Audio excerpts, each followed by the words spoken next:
This video goes out to Clyde Lewis of Ground Zero Media, the radio show that discusses demonology and aliens and all sorts of um, cosmic or philosophical or religious interest. And I enjoy the show, and um, this isn't like a knock or anything, but I notice Clyde tends to lean towards religion. Maybe a little harder than I would when there's less evidence to back it up. I'm not trying to sound rude. I'm just speaking my mind. So anyway, I was listening to this one, and this part kind of irked me in a way where I had to say something. You're happy with yourself. You've had Stanton Freeman and other people. Yes, I have. Other people. Yes, I have, and it's tight, rigid thinkers like yourself who tell me all the time that talking about aliens is pseudoscience, and you sit there and you preach science from the rafters, and yet you say facts state that aliens exist. Well, you know, many people believe that facts state that God exists just by looking out the window, hearing a baby cry, and watching a puppy chase on the lawn. So how do you argue with that? And that's emotional, and that's crazy. You need scientific data to prove a God. You're overreacting. There is scientific data for aliens. There's no scientific data for God. How do you know that? I mean, How do you know? I mean, trees are made. None. Okay. I think that the guest caller was a little excitable, but I think he's correct. You cannot say that from a factual perspective that God exists simply because you see nature. Like, you need to know the structure of how things are built, and you need evidence to back it up. We have mountains and mountains of data to explain most of what you need to know about the Big Bang and about evolution, about how nature has happened.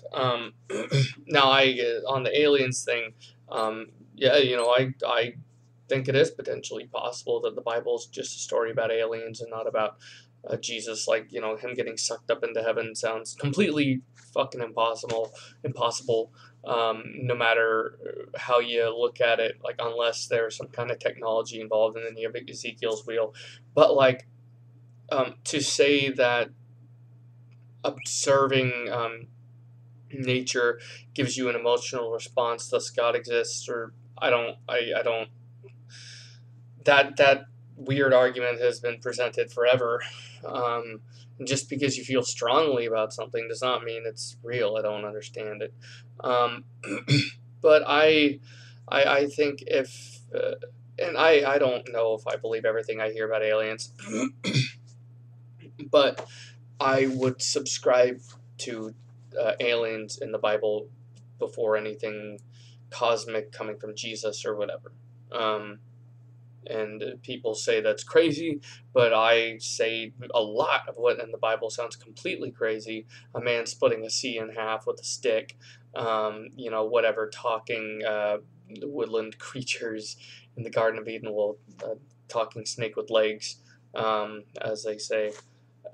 Just so much about the Bible is so outlandish.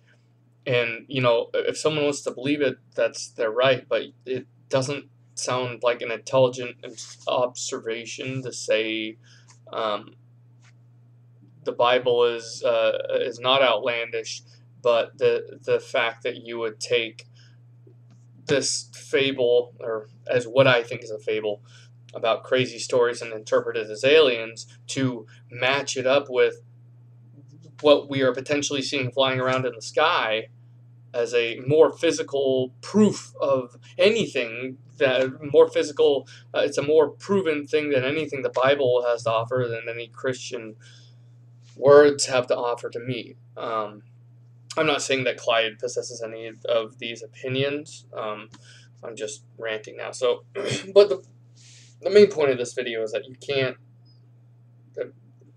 science is based on data. It's not based on emotion. I was just talking to that main point in the clip that we heard. So anyway, that's all I have.